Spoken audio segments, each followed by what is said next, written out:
हमारे हैं कि जी अगर उनको भूटान की अदालत में पेश होने का मौका मिले तो उनके लिए बड़ी इज्जत अफजाई की बात होगी। तो आप भूटान की अदालत में पेश होना पसंद करेंगे? बिल्कुल पेश करेंगे। अपना वकील के लिए किसी भी अदालत में जाना वो तो बाइस से फ़ख्र होता है। और भूटान की अदालत जो है, भूटान हो, मालदीव हो, अब अमेरिका हो, यूके हो, हर कोर्ट में जाना चाहिए। वकीलों का काम अदालत में जाना होता है। वकील आइन शिकन थोड़ी होते हैं। किसी मिलती जुलती कोर्ट में कभी पेश हुए हैं? भूटान की अदालत से मिलती जुलती जो कोर्ट है?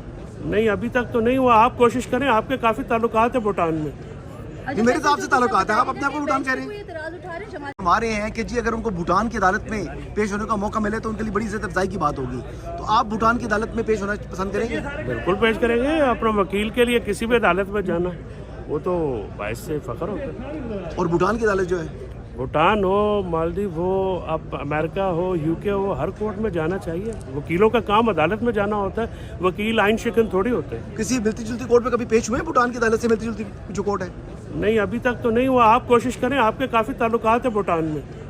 ये मेरे हिसाब से ताल्लुकात है, आप अपने आप को भूटान कह रहे हैं।